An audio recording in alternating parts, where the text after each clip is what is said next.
All right, well, welcome everybody. Thrilled to be here again for another one of our 1881 events with you. My name is Josh Proulx from the alumni office here at UConn, and thrilled to be bringing our 1881 series on the rocks event to you tonight as we continue our exploration of all the various types of spirits that are out there. Tonight we head out to the British Isles and to some of the oldest known spirits available, from the lowlands to the highlands to Speyside, Islay, Campbelltown, and the islands. We're going to tackle all things Scotch and single malt today. Again, my name is Josh Proulx from the alumni office here at UConn. I'm thrilled to be your host once again. Before we get started, and I'm going to ask my colleague Jody to drop this into the chat as we talk here, there is closed captioning available today to maximize your participation. If you wish to utilize this service, all you need to do is click on that closed captioning toolbar at the bottom of your screen, click on subtitles, and activate that. I am joined, as I mentioned, by my colleague, Jody Kaplan, who'll be in the chat tonight, sampling all the same beverages, making those faces for those of you that are novices that all of us have made once in our life or twice as we taste all of these new spirits that are out there. Should you have any technical issues, she's going to be your first person to go to, and she'll do her very best with you to try and help you along the way. For those of you that have participated with us in the past, thanks for coming back. These 1881 virtual events have been a ball. They're designed to be fun, exciting, and social. So definitely, if you want to familiarize yourself with the toolbars that you have at your disposal, the chat function should be your best friend. Let us know where you're dialing in from or logging in from here. We always love learning where people are coming in from and participating. If you have a favorite type of spirit that you like to enjoy, throw that in there, whatever that might be. And if you can go ahead and jump in there, we'd love to hear that, where you guys are coming in from and what you're drinking on a normal basis. Next, as we get into our discussion, we're expecting a lot of questions about this. We've learned over time that people are really interested in all the different aspects and like to geek out on these, and we welcome that wholeheartedly. So definitely drop in those questions. You have a Q&A section on your toolbar. We ask that you utilize that for the questions. Questions can kind of get crazy, chat can get crazy. We want to make sure that we are keeping that kind of in sequential order there and making sure we don't miss anything. So use that Q&A function and we'll get to that as we go along. Now, to get started, our guest tonight is absolutely no slouch when it comes to speaking about single malts, bourbons, ryes, you name it. With over 20,000 followers on Instagram, he's become a powerhouse in the whiskey world and a bona fide whiskey nerd, self-disclosed, I must admit. He is not afraid to admit it. Chris Perugini has been completely immersed in the world of whiskey for over a decade, and he brings a well-rounded appreciation for all styles of whiskey that are out there from around the world, doesn't matter where. As the creative force behind Single Malt Savvy, he regularly reviews new releases, writes in-depth articles in the whiskey industry, fosters meaningful whiskey discussions on social media, and he curates private whiskey tastings for groups of all sizes across the US, which obviously, as a proud Husky, he's here today joining us for that same reason. It is my pleasure now to welcome Chris to the stage here. Chris, it's great to have you here. Thank you so much for joining us. Let's get started. I think most people want to get us kicked off by talking a little bit about what we're going to be drinking and in what order. Absolutely. Well, first of all, Josh, thank you for having me. Really excited to be here this evening and to share some knowledge with all of you, especially in the realm of single malts. I love, as you mentioned, I love all styles of whiskey, but I am a single malt fan, a Scotch fan at heart. That was my first love in the whiskey world. So I always love coming back to my roots, so to speak. So the order that we are going to be going through our whiskeys tonight, we're going to start from we're going to go actually from left to right in the order that you can see on your screen, Josh. We're going to start with the Glenmorangie 10-year. That's going to be our first pour. The second pour is going to be depending on what you were able to find availability wise. It's 2022, and apparently things that were readily available on shelves are not as easy to find these days. So either the Bunnahabhain 12-year or the Glengarioch 12-year or the Tobermory 12-year, any of those three. Then finally, we're going to end with the Bruichladdich. So that's going to be our order tonight, and we'll kind of work our way through those as we kind of go through this discussion. Awesome. So is there any reason that we're doing it in this order? I know that usually when it comes to tastings, that's an important part. So is there any specific rationale? Yeah, so we're kind of similar to what you would do in a wine tasting. We're going to go from sort of the lightest flavor profile to what's going to be sort of the most full-bodied. So the Glenmorangie, as you're gonna note pretty quickly as you get into it, that it has a very light, kind of easygoing flavor profile. As we move into the second bottle, no matter which one you have, we're going to introduce some sherry cask influence, which is going to add a little bit of depth to the whiskey, and then our Bruichladdich is kind of a special special case and definitely the most interesting in flavor. So I like to save that one for last. All right, perfect. So I know that when we were in some of our prep calls, you said that it's important that we pour our first dram. So talk to us. What do we need to be doing here? Yeah. So what you're doing right there is exactly what you should be doing. Get your whiskey into the glass, especially if it is a brand new bottle. You want to let that whiskey sort of get some air, kind of settle down in the glass a little bit. You really only need a minute or two, but definitely makes a difference. So as we start this discussion, if you have your bottles open or if they're still sealed, get them open. Start to get the whiskey into your glass. You and I both happen to have plenty of glassware available. If you only have one glass at your disposal, that's totally fine. Just get that first pour in the glass, and we can kind of work from there. Awesome. All right. So do we want to get started, or we want to talk some Scotch first? I've learned that our Huskies tend to like to jump right in. So I don't know if you want to kick things off. Let's do it. I know that, in the world of spirits, just like in wine and even beer, we talk about the appreciation of the tasting and the art form that it is. So can you talk to us a little bit about what we should be doing and how we should be going about this so we can maximize that? Yeah. So there's really three and a half, 4 components to the nosing and tasting experience, and I say 3.5 because the actual kind of appearance and visual does have a little bit of an impact. So you can kind of tell a lot by, especially a single malt. You can tell a lot about what goes into making it just on the color alone. So I know a lot of folks come from the American whiskey world, and that use of new oak really has a huge impact on the color of the whiskey. In the Scotch world, a lot of the color is derived from the casks and the cask types. So depending on whether or not you're using ex-bourbon casks, which is fairly common, or a wine cask like a sherry cask or a port cask, it could have a significant impact on the color. Some distilleries still choose to add caramel coloring to their end product, but a lot of distilleries these days are omitting that. So you can kind of tell a lot by the color alone. So in looking at our Glenmorangie, for example, this has a very light kind of hue to it. So it's almost like this light gold color. This is made entirely from whiskey that was matured in ex-bourbon barrels. So I think that makes a lot of sense. As we kind of move through the tasting and you pour that second whiskey later, you'll notice that it has a little bit more of a red hue to it, and that's coming from the sherry casks. So color makes a difference, and then you really kind of work your way through the progression the way you would any other spirit. So the nose, of course, is the key to all of this. Your olfactory sense has a huge impact on the flavors that you can pick out, and a big part of your sense of taste is your sense of smell. So it's really important just to kind of get your nose up to the glass. You don't have to really stick it like directly in the glass to start. Proceed with caution to start. And you should start to be able to pick out flavors pretty quickly. Josh and I happen to both be using Glencairn glasses. So this is what's called a tulip-shaped glass. It has a much wider bowl at the bottom than it does the opening at the top. What that does is it allows the flavors, the aroma compounds, to concentrate sort of up into this little narrow column. So as I get my nose up to the glass, there's nowhere for that whiskey, for those aromas to go, but kind of straight up, right? You can do this exact same tasting with a wide rocks glass, something like this. As you get your nose up to the glass, you're still going to pick out flavors. The only difference is they're not as concentrated. Some of those flavors are going to escape the glass. But it's totally fine, no matter what your glassware of choice is tonight. From there, we're going to grab a sip. I highly recommend for that first sip, get a small amount of whiskey into your mouth. And what you want to try and do is allow all of your taste buds to sort of work together in conjunction with each other to pick out flavors. So if you can kind of move that whiskey around your mouth for a good 5-10 seconds, that's really going to allow you to pick out a lot more flavors than if you just sip and then immediately swallow it. Once you do finish that sip, the third piece of the puzzle, we've talked about the nose and the palate.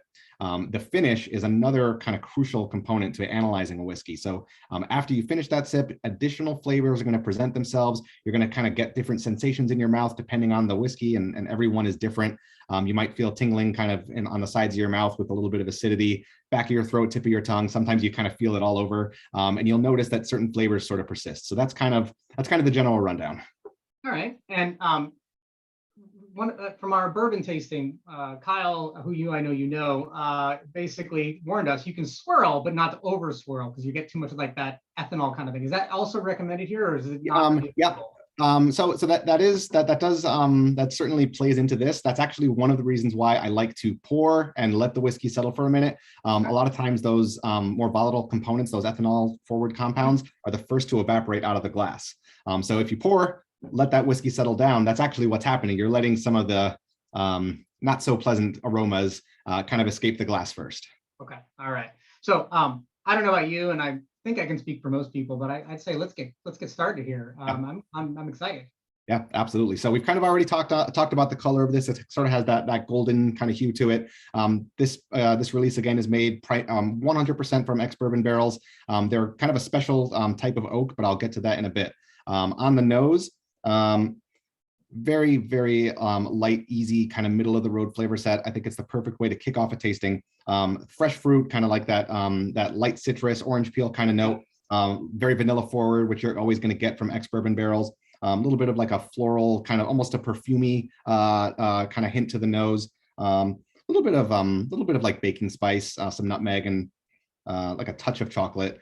So just again, nice, very middle of the road flavor set that I think works really well as we kick things off. Onto the palate, I'm going to grab a sip in just a second, but what you should notice is a continuation of some of those notes that we saw on the nose. So you're going to get a lot more fruit. More of those orchard fruits are going to come into play, apples and pears. More of that vanilla is going to be there. You're almost going to get like the vanilla is almost like a deeper kind of vanilla bean on the palate.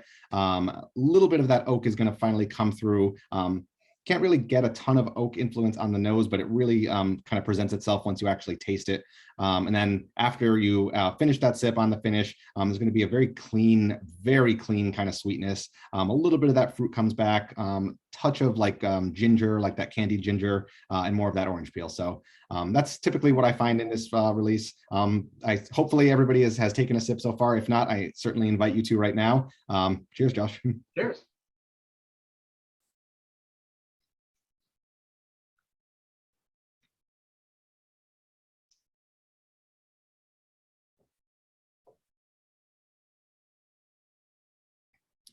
Yeah, so again, that fruit forward, the pears are really coming through today. And it's interesting, you can have the exact same whiskey 2 nights in a row and get a completely different experience out of it. There are so many factors that go into it. What you ate that day, are your allergies acting up? Sure.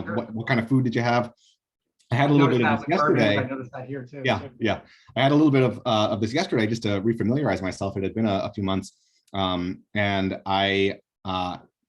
today I am getting so much more of that like poached pear kind of note on the palate. It's really surprising. It was not there yesterday for me. And then on the finish, again, this always has a really clean finish, which is why I like starting out a tasting with this sort of this type of whiskey. But I'm even getting like a little bit of a green melon kind of note on the finish. That's one of the last notes to fade for me. I took the sip, a full minute ago, and I'm still getting a little bit of that melon and just a touch of that like ginger spice. Yeah, for me, the vanilla and the pear and the apple are the three that I'm getting here. Yeah. I do get that strong oaky finish. Not strong, I should say, because it's not like talking about like a double oak, kind of like bourbon, but right. You definitely get that oak flavor and that oak presence that you're talking about. Yeah, and just real quick, I'll kind of touch on what's special about these barrels. Glenmorangie actually has their own forest that they have set aside in the Missouri Ozarks. They use and this is how granular you can get, no pun intended, with the oak. But they specifically look for shaded north side facing oak in that forest. Dr. Bill Lumsden, who is the master blender for Glenmorangie and Ardbeg, actually, has a very specific set of requirements that he uses for that oak. That oak that gets sent to Jack Daniels and Heaven Hill, where it gets used to age bourbon, and then those barrels eventually make their way over to Scotland exclusively for Glenmorangie's use. Yeah. So where is Glenmorangie? If we were to look at a map of Scotland, which profile or which region does this fall into? Yep. So this is a very classic, typical Highland malt. It's in the Northern Highlands, kind of actually towards the East Coast. So it's near Dalmore, Balblair, and Clynelish. So it's kind of it's way up there. But this is a very, very classic representation, I think, of what a Highland single malt can be. I was going to say, this also reminds me very closely, and when I obviously had to do my own research prior to coming here and making sure I knew what I was talking about, because if many of our participants today have participated with others, they know I'm a bourbon guy, and I shared that with you, Chris. So Scotch has not always been my go-to. So I had that fear in my head that I'd be just drinking nothing but campfire today. Mm-hmm. So I had to do some tasting just to make sure that I could, get away with the face, because I knew you'd be judging me. But to me, it's almost, it's as close to an Irish whiskey as I've had that's not labeled Irish whiskey. Yeah, I think it's a really, it's unfortunate that there's this stigma around Scotch, especially for American whiskey drinkers, that they just assume that it all is has that sort of peated, smoky profile, like you took a box of Band-Aids and you threw it into a campfire, and then you poured water on that, and then you wrung it out, and you basically stuck it in a glass. That is very much not. Yeah. Hey, there's a profile for everyone. Not that one for me. Yeah, Pete, there are some Pete heads out there that can't get enough of it. That is very much not the norm. I would say easily less than half of the Scotch whiskey made today has that peated profile. It's probably closer to 30%. Most of the Scotch that's out there in the single malt realm is typically unpeated. A lot of times those peated whiskeys get put into blends. So if you're looking to kind of dip your toes into the water for Scotch and you buy a blend like a Dewar's 12 or Johnny Walker, you're going to get that flavor profile because that's a lot of what's going into those cheaper blends. And it's unfortunate because for not a huge amount more, you can get yourself what I consider to be kind of a pretty nice entry level single malt and have a completely different experience. Well, all I know is that this can easily find its way to my shelf for a good change of pace. I'm all about the caramel kind of flavor profile that comes from a bourbon, but this is an easy sipper. This is something that easily, for me, I know a lot of people, talk about adding ice and water, and I know we'll get into this, but it's one of those things where this could easily just be on the shelf in an easy sipper when you need to change a pace. Absolutely. And I'll add one last piece of the puzzle. If you really liked this whiskey, Glenmorangie has a core range of this expression and then 3 others where they take this exact same 10-year-old base expression. They extra mature it in 3 different cask types. And that's kind of like the low end of the Glenmorangie core range.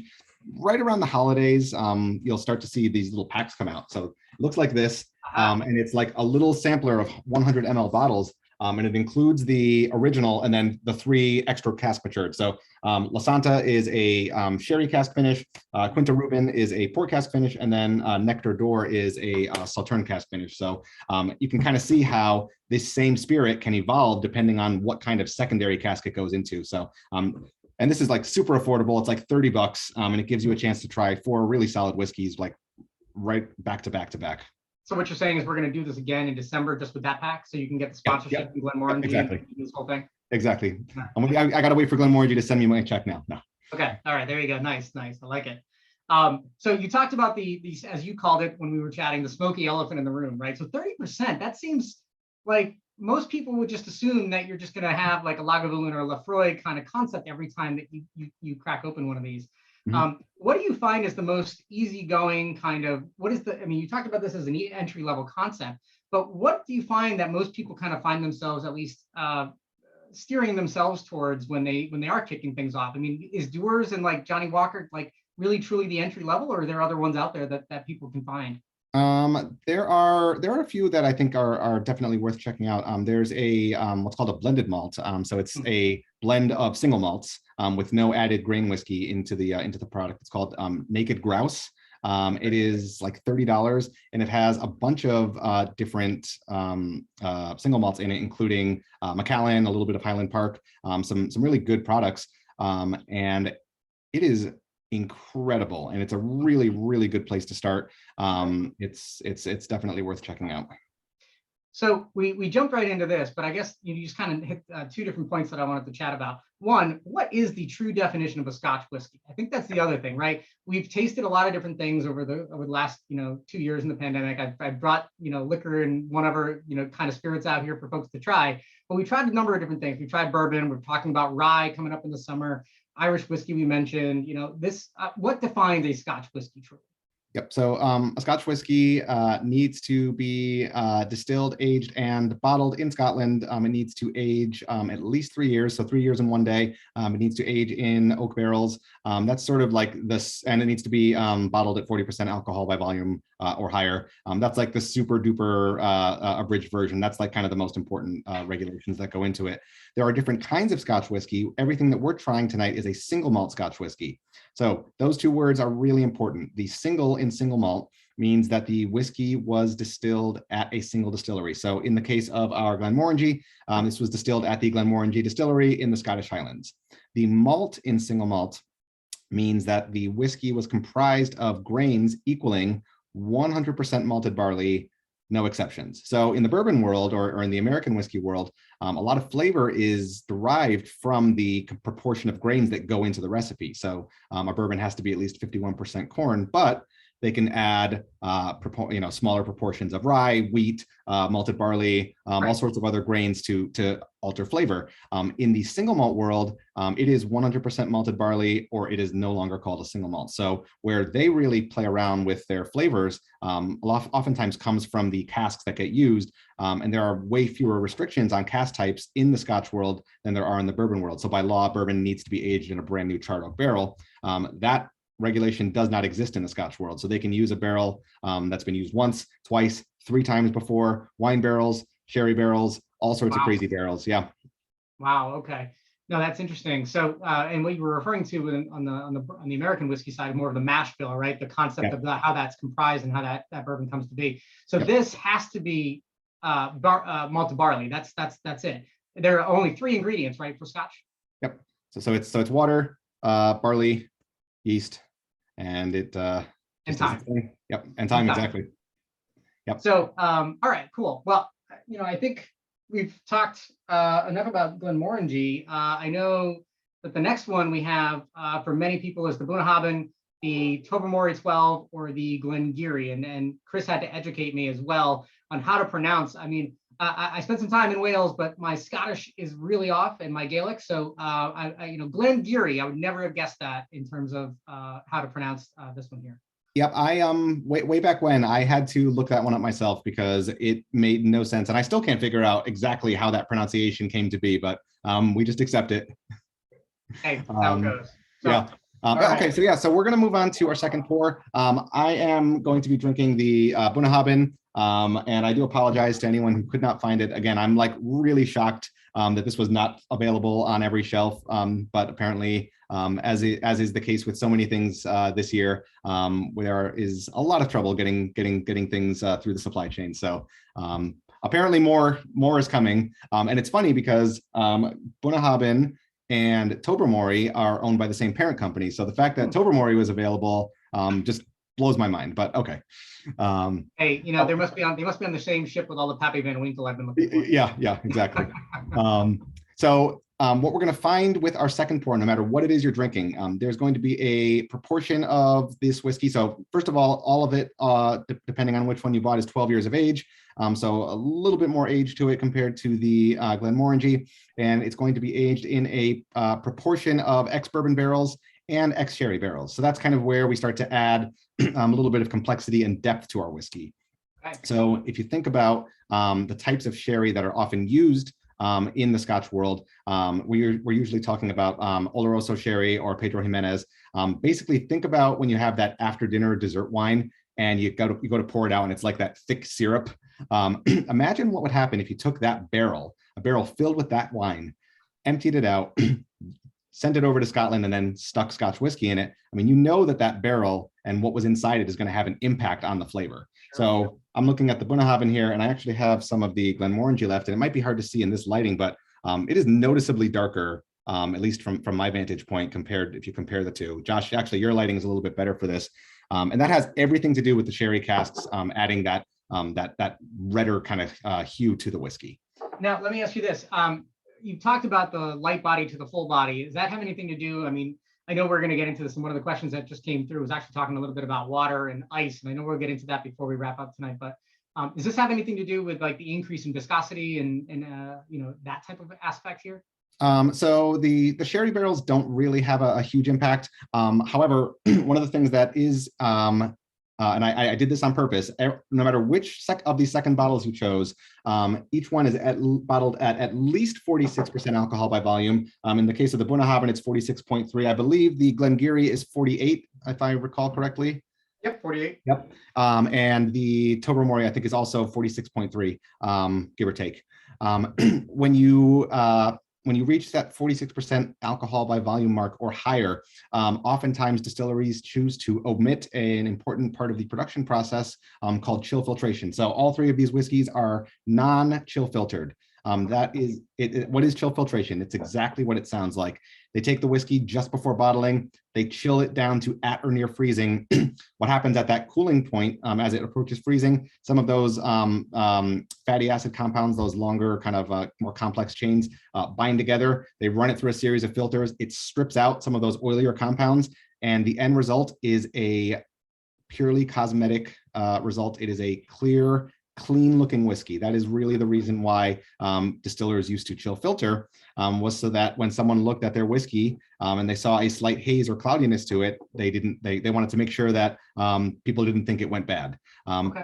The modern consumer is much more educated at this point, and many people, myself included, argue that stripping out those oilier compounds has a huge effect on flavor. So you talked about viscosity, some of sort of that like thicker mouthfeel. You're going to find that in this whiskey because a lot of those again, bigger, oilier compounds remain in the product. So, so as you go to take that sip, you might notice that the whiskey kind of sticks to your mouth a little bit more. That is very much a product of what is left in the whiskey, as opposed to our Glenmorangie, which does go through a filtration process before bottling. Well, I do like a good sherry, so I'm getting that heavy on the nose already. So yeah. I'm excited to give this one a try. Yeah. So, so for me on the nose, for the Bunnahabhain at least, a really nice balance for me between the fruitiness, spice, sweetness, and like a little bit of that like sea air. So Bunnahabhain is actually located directly on the shore. We were just saying before we started the conversation tonight, Josh and I, if you actually Google Bunnahabhain distillery and you see a picture of it, it's like, here's the distillery and here's the water. So it's like, it's about as coastal as it gets. And you get a little bit of that influence because that sea air is just, again, working its way in and out of those warehouses where the barrels are aging. So you kind of get that like, yeah.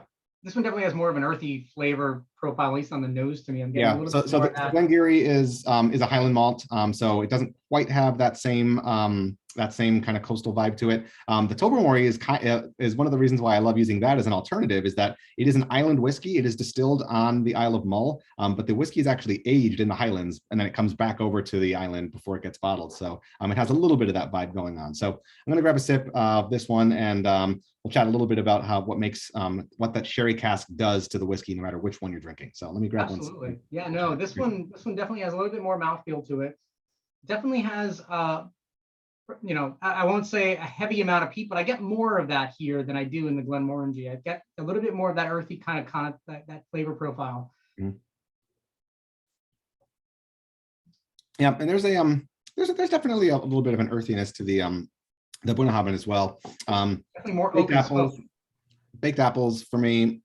And you're going to find with sherry cask influence, you're going to the fruit profile is going to change from fresh fruit like we found on the Glenmorangie to cooked fruits, baked apples, almost like dried fruits. A lot of times those types of notes come through with sherry cask influence.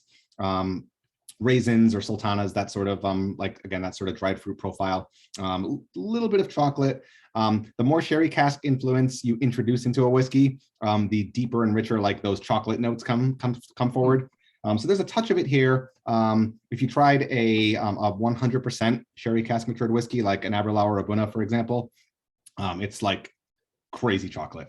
Yeah. So if you're into that sort of profile, sherry cask whiskey is will probably be right up your alley. And I find for a lot of bourbon drinkers, especially, the easiest way to get someone in the American whiskey world kind of over to the Scotch world is to give them what we call in the industry a sherry bomb. So a purely sherry cask matured whiskey. It seems to go over really well with bourbon drinkers. I think it's that sweet profile from the corn that translates right over to that sweet wine influence. I would agree. I think that definitely has an impact here. You know, the other thing that I'm getting here on the finish, I know you said that's an important part of the analyzation here. It's almost like the best way I can describe this for anybody that's ever had a decent cigar every now and then, you get that kind of lingering kind of flavor profile of tobacco. That's kind of what I'm getting here. That there's definitely that tobacco kind of earthy kind of note as the follow-up finish here. Yep, on the Glengarry especially, it's almost like and you can almost pick it out on the nose if you go back to it, but that like little hint of cigar box Mm, Yeah. yeah. Yeah. Yep. And there's a little bit of that too with the Tobermory. I don't quite get that same like aromatic profile with the Bunnahabhain, but the other two certainly have it. It's good. I mean, like I said, as a self-described bourbon drinker, this is, yeah, you're right. I mean, that sweet kind of like mouthfeel kind of comes in, but that finish kind of completely different than I'm used to, and kind of goes more in that that baked fruit and that earthy kind of subtle smoke that's there. Yeah. And I love so you kind of have like the three main components to tasting: the nose, the actual palate, and the finish. And when I'm doing a review of a whiskey, the finish can make a whiskey or break it. And sometimes it kind of flows in this nice, like very logical progression. The notes that you find on the nose and on the palate just kind of carry through. And sometimes, like in the case of the Glengarioch, on the finish, all of a sudden it just takes like a hard left. And it's a completely different profile. And the more that you sort of put into analyzing a whiskey, the more you start to pick out those nuances, those changes. And it's really interesting sometimes to see just how much of a ride you can go just from sipping one whiskey all the way through. Well, the flavor profile completely shifts, right? It hits your palate, and it's nothing but like you said, it's a sherry bomb in a way, where it's like that sweetness, and then all of a sudden it just shifts in completely different direction, and all of a sudden you feel like, did I just drink and taste the same thing that I'm tasting now? It was not the same as it went in, like you talked about. Yeah, and again, the more time you spend analyzing whiskeys, the more you can sometimes be surprised. Like I'll find a whiskey that I'll spend a ton of time with, just nosing it, just to try and pick out what I think is going to be on the palate flavor wise. I take a sip and I'm like, oh, that's absolutely nothing like what I smelled. And you just never know until you try it. So you mentioned the Bunnahabhain is located right on the shore. Where is that one in the regional? When we're looking at the map of Scotland, where is that one located? So Bunnahabhain is actually on the Isle of Islay, where most of your peated single malts live. Ardbeg and Lagavulin, Laphroaig, Bowmore, all of those distilleries are actually on Islay. Bunnahabhain is actually the northernmost distillery on the island, and it is really the only one that kind of almost prides themselves on putting out a whiskey that does not taste like a typical Islay whiskey. So you're not getting those campfire notes that you typically would expect. Their core range is unpeated by design. Now they have some special editions where they do experiment with peat, but in general, it's this like very nice balance of flavors: sweetness, the fruitiness, the spice, and then the oak and kind of that little bit of a sea air vibe. Now, are you getting like that briny kind of like seaweed kind of flavor profile that might exist, or is that more subtle? No, it's I don't get a ton of that here, and I really this is just me speaking for myself here. I really feel like it has something to do with the location of this distillery. Sure. Islay as a so there's a very big debate as to whether terroir exists in the concept of whiskey.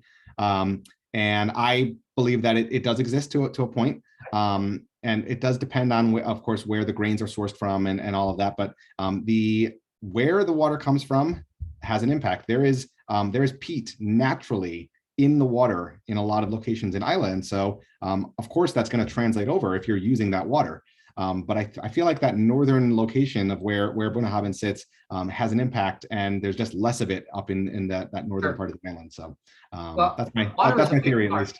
Water is a huge part of everything, right? I mean, for those of you that are participating with our 1881 events, we ran a session tied to our brewing partners in terms of how water quality truly impacts beer. Well, it's not just beer. I mean, it lives and it works in the same concept in distilling any type of alcohol as well. I mean, to your point, I mean, if Islay is surrounded by this, oceanic kind of maritime kind of influence, that's going to find its way into even the clean and pure water sources that are available on the island, as well as the same thing you find in Speyside or in the Highlands. It's all going to be completely different.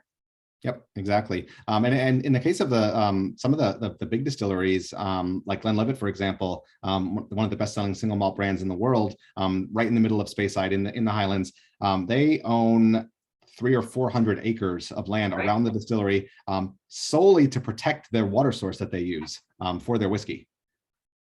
It's not surprising. I mean, wherever you are, your water impacts what you're going to have as your final product, and that completely changes everything. Yeah, water of life. Thank you for putting that in there. Water or life. I mean, that's what people have. If you go back to, what is it? We talked about this. The oldest documentation, the Exchequer Rolls of Scotland, didn't they refer to it as such? They did. Yep. Oh. There's of course the ongoing debate between Scotland and Ireland as to who exactly did it first in the 1400s. But one thing we know for sure is that those monks were up to something, and they really figured something out with whiskey for sure. So, so we have the monks to thank. I've got too many friends in Ireland to say that Scotland won, so I'm going to just stay neutral. I think that's probably a smart move. Yeah. Right. All right. So, all right. Well, we have one more here. Again, folks, if you have questions about things, by all means, please throw it into the Q&A section on your toolbar. We'd love to hear what you guys are thinking, what you all are thinking about in terms of learning about this, understanding a little bit more. Chris is a wealth of information, so by all means, drop that into the Q&A. Yeah. I actually just checked out the. I'm sorry. I just checked out the Q&A. I see two questions there. I'm happy to address them quickly. They're actually both from Bill. So thanks for those questions. One of them is actually a topic we were going to address anyway. The question is, do you recommend adding a few drops of water to a dram? The answer is yes, I do. I have not done it for this exercise, but typically I would add water, especially if I'm trying a whiskey for the first time. A very related question that I think belongs in this discussion as well. What about the addition of ice?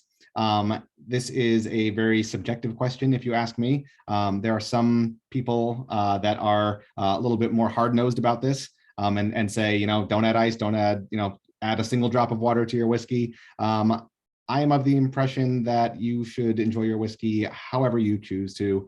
It is your whiskey. Do whatever you want with it.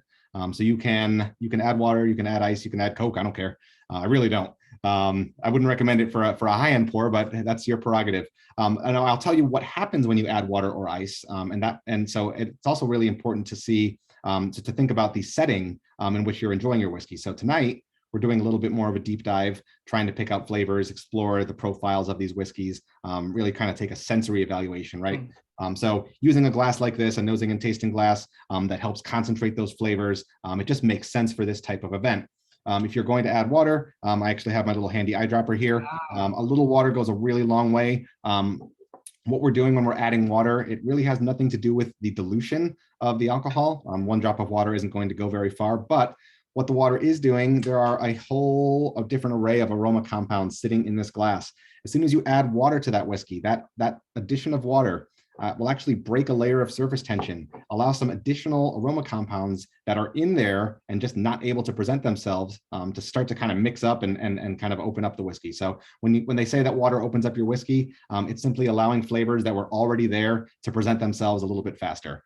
Whiskey really, really changes a lot with water, and it's surprising just how far a drop or two will go. There's a level of sweetness that I'm getting that I did not get earlier. Yeah. Just by adding a drop of water, like you said, I'm getting caramel notes. I'm getting a lot of brown sugar now. I'm getting things, and again, this is your fault for bringing up the bourbon drinker going over to the sherry bombs. But that's where I'm going with this. And if I were a novice coming in, which I am, into this world, right, and I smell that, I'd be like, I could easily drink this and translate. This would be nothing. But to your point, it takes away some of the subtleties that we got from before, but it opens up different opportunities and different things that are coming forward. So exactly. And you know what, again, this becomes a very subjective thing, right? You might add a drop of water to your second pour, whichever bottle you have, try it and say, I think I liked it better before I added water. Now, the next time you have this whiskey, forego the water. Or if right off the bat that you like it more with water, you can pour your whiskey, add your water right away, and then that's the flavor profile that's going to work best for you. So really, it depends on the brand. Sometimes it depends on the individual expression, and it becomes a trial and error sort of thing as you explore whiskey more. So one of my favorite single malt brands, addressing Bill's other question, is the Balvenie. I've been a huge Balvenie fan for a very long time. I do not dare add a drop of water to any Balvenie expression. I just happen to know, for me personally, it really shuts down a lot of those flavors to the point where I feel like it detracts from the whiskey. So, trial and error. This is your excuse to go buy more whiskey and just keep trying to add water. You can tell them a professional said to go drink more whiskey. Yeah, well, I think most of us will take that prescription any day of the week if you want to write those notes for all of us. It usually helps with spouses that look at us and say, "Don't you have enough?" I'm sure yours has gotten used to this. My wife gave up on that a long time ago. So I added some water to the Glengarioch, which was my second pour. I just added some to the Glenmorangie, which was the first, and it's a completely different nose again. And it's like, maybe it's because I've already switched and gone over to the second, to the the Glengarioch, but it definitely hits a little bit differently again.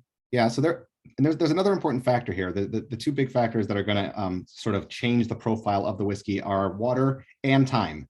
In the case of Glenmorangie, it's got a healthy dose of both, right? So now you've got added the water, it has sat for a long time, and a whiskey really does evolve over time. So if I'm reviewing a whiskey for the very first time, let's say it's a brand new expression, it might take me 45 minutes to complete that review, because I'm going to pour it, let it sit for a few minutes, try it, take some notes, come back to it 10 minutes later, try it, take some notes, come back to it 10 minutes later, because it really does change over the course of a half hour. Again, for the most part, you're not going to spend 30 minutes on a single, 1 ounce pour of whiskey, but to really kind of get that deeper level of appreciation, if you want, you can take that really, really deep dive. So again, setting matters for sure. When you talk about adding water, and you talk about flavor profiles, and you talk about mouthfeel, do you take into consideration anything like with wine drinkers? We look at things, we look at the tannins, and we look at the legs that run down the glass to understand what we're dealing with. Do you look at anything in terms of isometric potential that happens when you add water? Is that a process that you go through when you're analyzing any of these, and does that impact what we're going to be tasting or feeling in terms of mouthfeel? Yeah, it has a little bit of an impact, but again, and you mentioned the topic of or the concept of legs, right? If you actually give your first two glasses a quick swirl, you're going to notice that just from that non-chill filtered whiskey, whatever the second pour is that you have, it is going to stick to the glass way better than the Glenmorangie does. So you can actually see the viscosity in a non-chill filtered whiskey compared to one that does go through that filtration process. So it certainly has an impact. The addition of water doesn't do a ton to change that dynamic. It really just is sort of a tool to kind of drive new flavors kind of up into the glass. Awesome. Well, we've got about 15 minutes left. Again, folks, if you have Q&A, anything that you want us to throw at Chris at this point, but feel free to drop those in. We do have a question that came through, but we'll hit that in just a second. Let's head over to our last pour of the night, just so we can get into this. And I know, Chris, when we talked about this, when you talked about this being a very unique flavor profile compared to what we were going to be tasting otherwise. So it is. Yeah, when we were going back and forth during the planning stages of this, Josh was like, "What's the substitute for the Bruichladdich?" And I'm like, "There is no substitute. it is a distillery profile all its own for sure." Well, we want to make sure that folks had the opportunity to buy what they could find, right? I mean, we found that out with the Bunnahabhain firsthand, right? I mean, I went to 12 stores and I couldn't find it. So, I think I trust you. This was available almost everywhere I went. So that's the good news, though. Yeah, and one of the things that is also makes it really easy to find in a store, as you can see from your bottle, you cannot miss that color. Yeah, you can't miss it. So it is like a beacon on the shelf. So the classic Laddie is Bunnahabhain's entry level expression, and it is an introduction to a very interesting distillery with a long, rich history that is doing some really, really interesting things that I think are really, really good for the industry, and they are really kind of continuing to break down boundaries. One of the things that I love about what about what Bruichladdich is doing, and by the way, they are actually neighbors. Bruichladdich is actually right down the road, also on the island of Islay. I promise you, not a campfire. Before we go any further.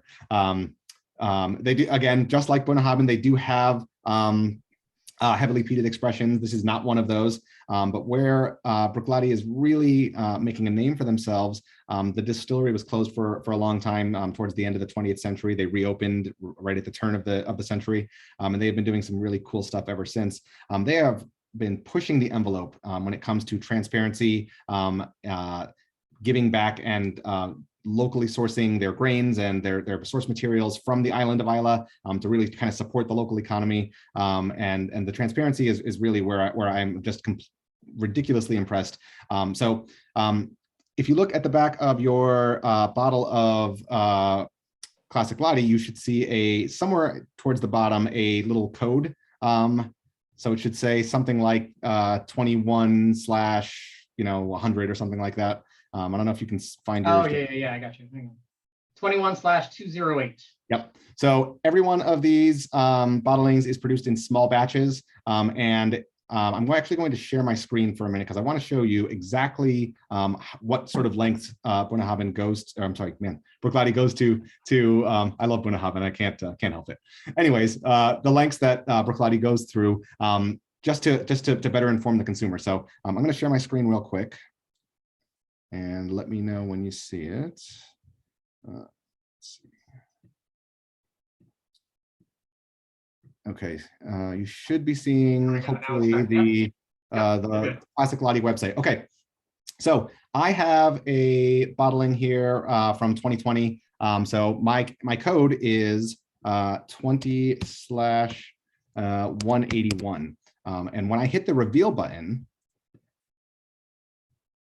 it's actually going to give me all of the information about what went into this release. So this particular batch, as you can see, was bottled in 2020. This is the vatting of 80 casks, 4 different vintages, 3 different barley types. So the barley can change as long as it's 100% malted barley, and then 11 different cask types. The flavor profile of my exact batch is listed here. So you'll notice, see that smoky way down. Most of the time, that's exactly what you're going to find. Notice it kind of really accentuates the kind of the fruity, kind of floral vanilla notes that I think we've kind of established are really great for a bourbon drinker.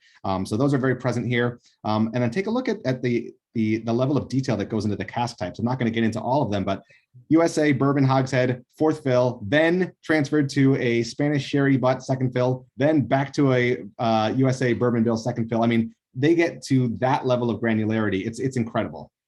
Wow, this is when we talked about geeking out, this is like, for those of you that are dabbling in the brown spirit trade, this is like your heaven on, like, I mean, you want to geek out to this point. We playfully joke about hopheads and beer and wine followers out there, winos with their, going out and learning everything they can about everything.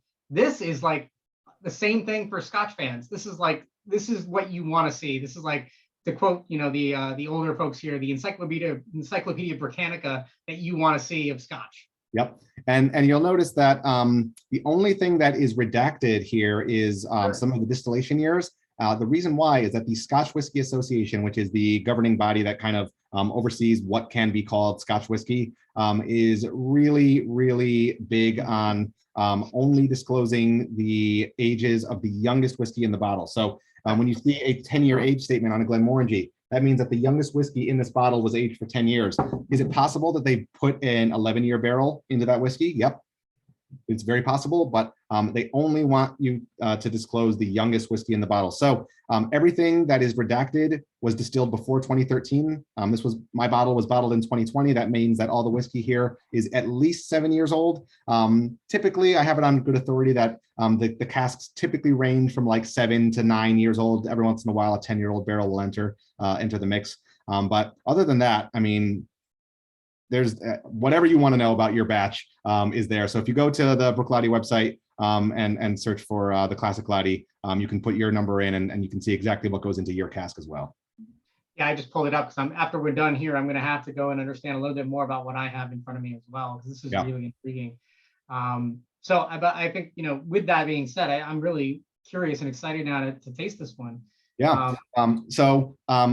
Right off the bat, if you look at the color, you're going to notice it's actually not as dark as what we found in the second pour, no matter what bottle you had.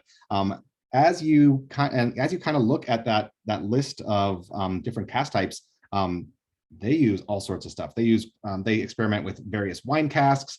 They use bourbon casks. They use sherry casks, but they use all sorts of different proportions. So the general flavor profile should be the same no matter what batch you're drinking, but it does vary a little bit from batch to batch. But that extensive use of sort of eclectic wine barrels really, really makes, again, for a unique flavor profile that you really can't find anywhere else. So at least in my batch that I have here, very, very grain forward barley, apples.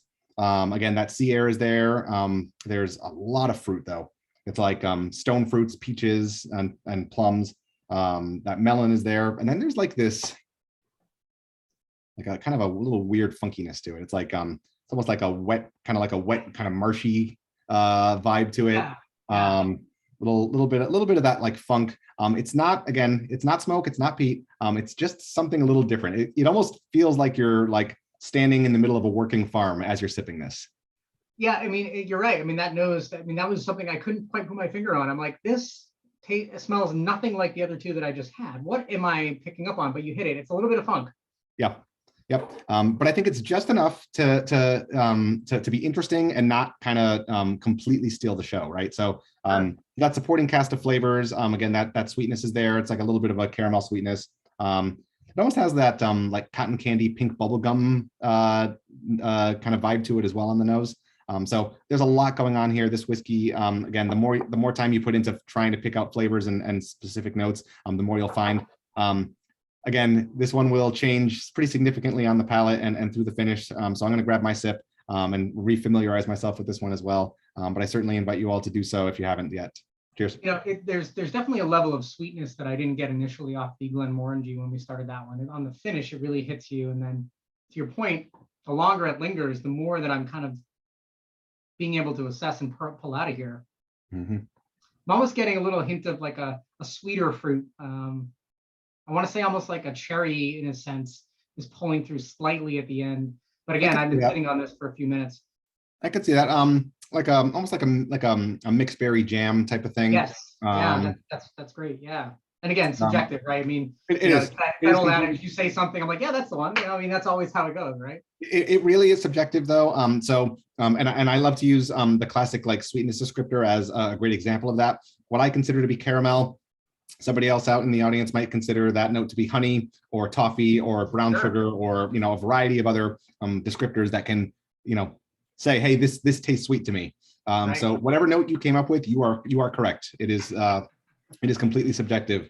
The other thing that I find really interesting about this this whiskey in particular, about what happens at Bruichladdich, again, I kind of joked about it almost smells like you're standing in the middle of a working farm as you're sipping this. Yeah.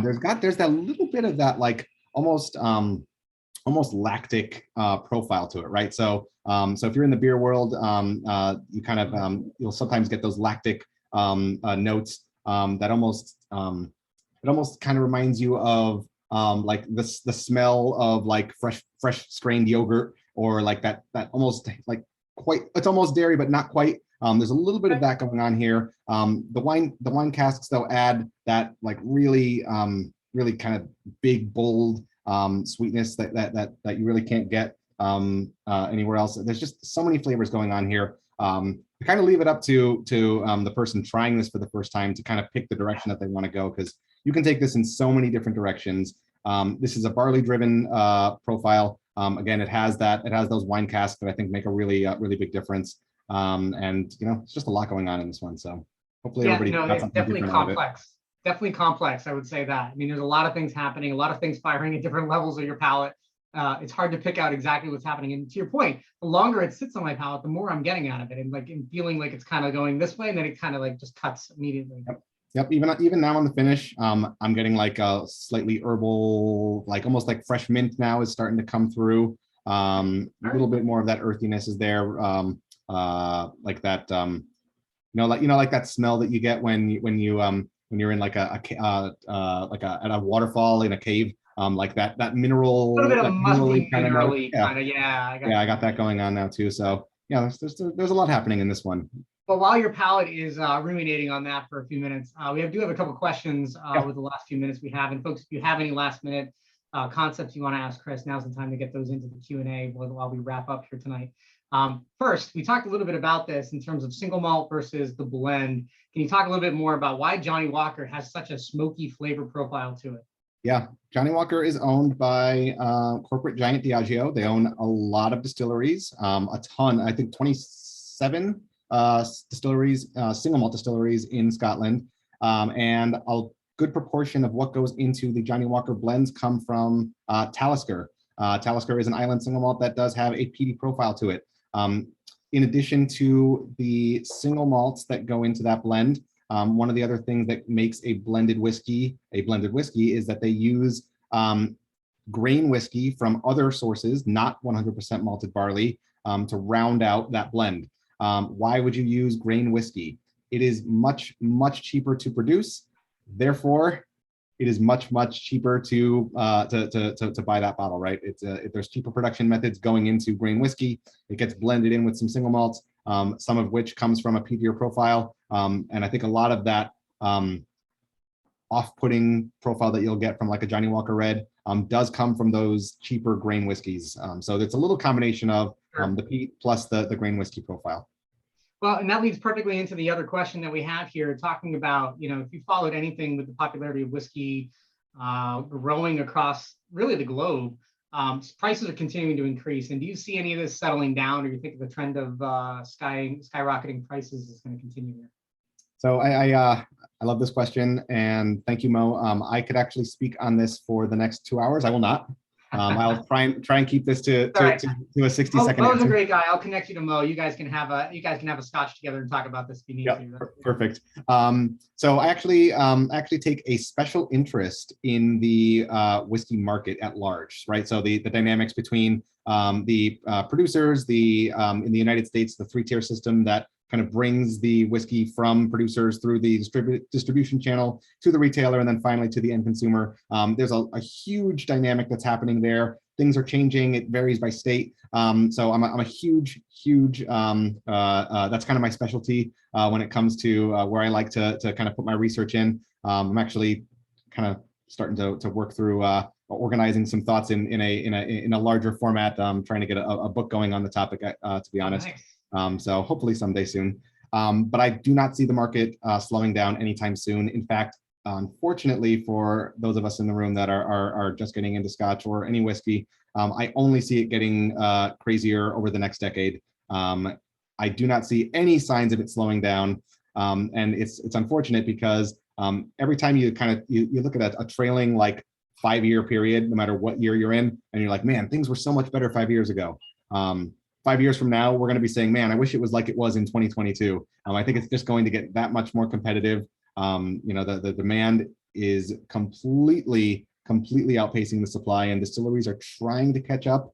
But it's just insatiable right now. I'm shocked at what I see in terms of figures like year-over-year growth.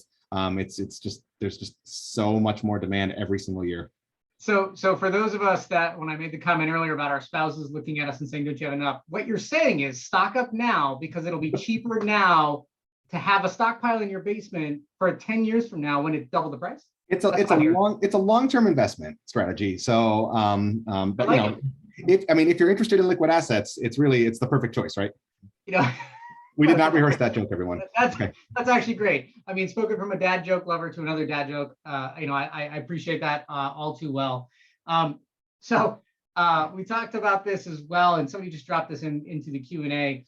We talked about finding those everyday sippers and to expand those horizons. I mean, if you like Scotch or you like single malt, we talked about the fact that there's a lot of opportunities out there globally, not just in Scotland, for really branching out and understanding and appreciating what's out there for whiskey. So I'll throw that to your way. I mean, the specific question was about Japanese single malts, but I know you have a special place in your heart for those. But I mean, talk a little bit about that aspect as well. Yeah, the Japanese single malt. So first of all, there are single malts are certainly not limited to Scotland. There are single malts being made all over the world.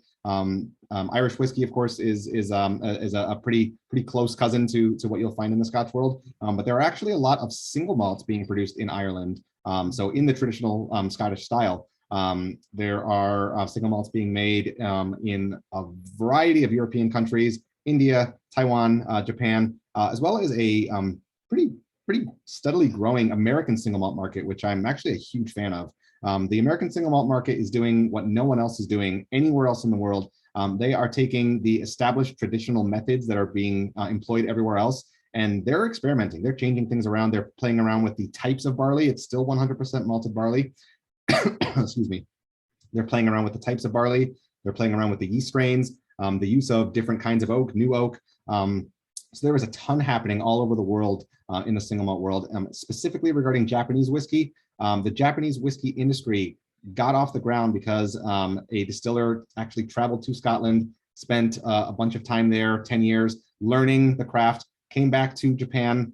This is in the late 1800s, early 20th century, and basically got the entire Japanese whiskey industry off the ground as a carbon copy of what they were doing over in Scotland. The problem with Japanese whiskey now is that the demand is, again, insatiable, and they are not trying to keep up with the demand. They are basically keeping their production pretty close to what they've always done. So where there used to be 10 bottles of Yamazaki 12-year out there, now there's one if you can find it. And it really just comes down to them not doing a whole lot to increase production, even though the demand has skyrocketed. Absolutely. Yeah. I mean, that's the other thing too. I mean, that's what's leading to the cost production. Like you mentioned earlier, I mean, cost is going up, for these, spirits, but at the same time, many of those here in the US and even Scotland are increasing the production and trying to move things along faster and expanding. But many of them, to that point in Japan are not doing that. And that's going to continuously, push things back a little bit in terms of what you're looking at for cost. Yeah. Yep, exactly. A couple of quick things here. This should be an easy answer, but for those that didn't quite find Scotch as appealing on the palate for just, as a neat or even with water or with ice, yep. What do you recommend? Are there any mixed combinations other than, say, Scotch and soda that you would recommend? Yeah. So the first thing that always comes to mind for me is a Rob Roy. It is essentially a Manhattan that is made with Scotch instead of bourbon or rye. Awesome use of any whiskey. That interplay between typically the sweetness or fruitiness from the Scotch, depending on what it is that you're using, the vermouth and then the bitters. It's a really nice combination of flavors. So that's usually my go-to in the Scotch cocktail world. So this one came through in the chat, but any thoughts or comments on Highland Park? Pretty open concept question, yep. But Highland Park. So my quick answer to that is I think Highland Park's doing some great stuff. They have an entire single cask range that I think is really incredible. Highland Park is the stepping stone, if you are so inclined, to sort of dip your toes into the peated whiskey water. The reason why is that the peat that is used to dry the barley at Highland Park is not the medicinal style of peat that you find on Islay. So iodine, again, those Band-Aid iodine type of flavors are not present in the peat that's used at Highland Park. In fact, they actually cut their peat with a floral component. So it's kind of like this floral aromatic style of peat. So the smoke is still there without the Band-Aids. So if that seems like it's something you might want to try as a stepping stone, Highland Park's a great kind of like entry point into that style of whiskey.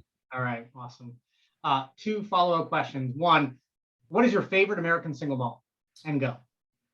It is by far the whiskey that is being produced at Westland out in Seattle. I visited the distillery on a trip out there a few years ago.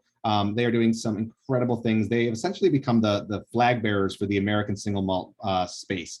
They've done a lot of work actually in the past year to essentially lobby the US government to legitimize and recognize American single malt as an official category. There actually is no official distinction or designation for American single malts as of yet.